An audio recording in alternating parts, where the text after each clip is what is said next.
جیسا کہ آپ کو پتا ہے کہ جب الیکشن کمیشن آف پاکستان نے یہ فیصلہ دیا تو الیکشن کمیشن آف پاکستان کے فیصلے کے بعد آج یہ میں دوسری پریس کانفرنس کر رہا ہوں، اور اس دوران اس مہینے کے جو کارروائی ہوئی الیکشن کمیشن کی طرف سے اور جو فیصلہ آیا، جہاں تک اس فیصلے کا سوال ہے اور جو الیکشن کمیشن نے عمران خان کے خلاف کارروائی کا جو حکم دیا اس کے بیچ میں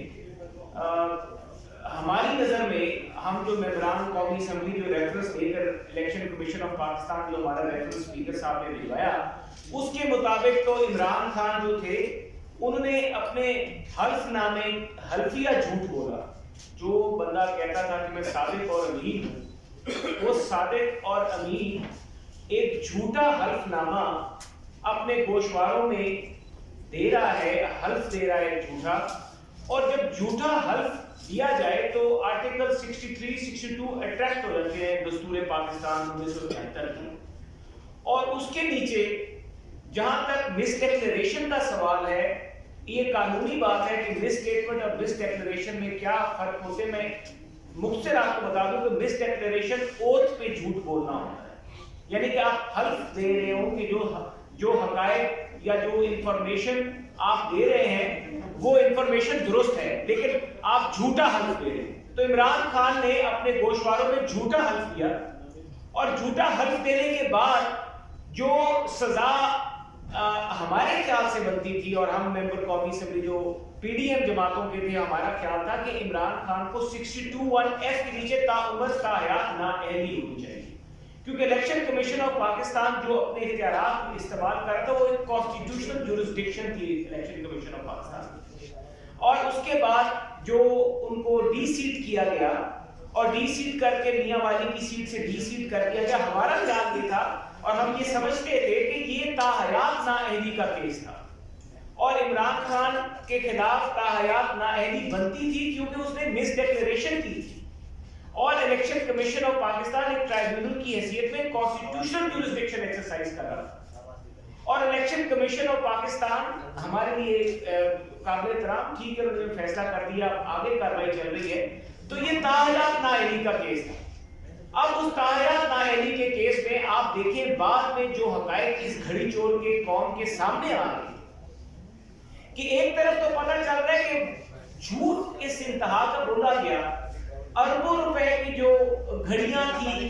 اربوں روپے کے جو جواہرات تھے، جیولری تھی، نیکلسز تھے، کف لنکس تھے، رنگز تھی، جو ان کو مختلف محمد بن سلمان اور ان کے بعد مختلف بین الاقوامی دوروں کے دوران انہوں نے وصول کیے، وہ اربوں روپے ان کی ابلاغت کی بات چل رہی ہے۔ اور ابھی یہ پتہ چلا ہے کہ جو ایک گھڑیوں کی دکان جس کی ایویلویشن رپورٹ انہوں نے ظاہر کی، اور عمران خان نے مس یوز آف اتھارٹی بھی کیا کہ ایک طرف تو کہتے ہیں صادق اور امین اور ریاست مدینہ، اور دوسری طرف جھوٹ بولنا۔ میں سمجھتا ہوں اگر میں یہ پریس کانفرنس شروع کرنے سے پہلے اللہ کا نام لے کے پریس کانفرنس شروع کروں اور ساتھ ہی جھوٹ بولنا شروع کر دوں تو اللہ تعالیٰ کی جو یہ ہے اس پہ رحمت کا سلسلہ ختم ہو جاتا ہے اس بندے میں۔ اور عمران خان ایاک نعبد و ایاک نستعین پڑھنے کے بعد پھر صادق اور امین اور پھر گھڑی چور، اور گھڑی بھی چور اس گھٹیا طریقے سے کہ آپ نے گھڑیاں لی، اور گھڑیاں لینے کے بعد ایک بوگس ایویلویشن رپورٹ تیار کروائی آرٹ آف ٹائم، ایک گھڑیوں کی دکان ہے جو کہ بند ہو چکی ہے، اس کا جو مالک ہے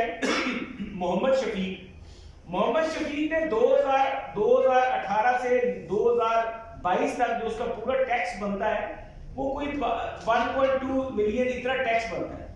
اور اس پوری دکان کے بیچ میں جو اس کا پورا سٹاک رہا ہے، سٹاک 18 لاکھ روپے سے زیادہ اس دکان نے کبھی سٹاک ہی نہیں رکھا۔ محمد شفیق صاحب کی ایویلویشن رپورٹس جو انہوں نے وہاں پہ دائر کی، اور انہی کی رپورٹس کے اوپر انہوں نے وہ گھڑیاں خریدی۔ اصل میں حقیقت یہ تھی کہ گھڑیاں یہ پہلے فروخت کر رہے تھے۔ ابھی آپ ایک ویڈیو ٹیپ آئی ہے جس میں بشرا بیگم اور زلفی بخاری آپس میں بات کر رہے ہیں، اور وہ کہہ رہے کہ خان صاحب کی کچھ گھڑیاں آئی ہیں اور وہ کہہ رہے ہیں کہ یہ بیچ دیں۔ ہوتا یہ تھا کہ گھڑیاں بک جاتی تھی، جو ان کے خریدار ہوتے تھے وہ مالے مفت دلے بے رحم وہ لوگ پہلے ہی دورے کے بعد جیسے خان صاحب جہاز سے اترتے تھے تو خریدار وزیر اعظم ہاؤس کے آس پاس منڈلا رہے ہوتے تھے، اور وہ خریدار جو ہے وہ گھڑیاں خرید پہلے لیتے تھے اور بعد میں بس توشہ خانہ کا اور کیبنٹ ڈویژن ان لوگوں کا منہ بند کروانے کے لیے فرضی کارروائی کی جاتی تھی۔ یہ حقیقت ہے اس صادق اور امین کی۔ میں سمجھتا ہوں کہ تحریک انصاف کے کارکنوں کو توشہ خانہ کیس کا فیصلہ پڑھنا چاہیے۔ وہ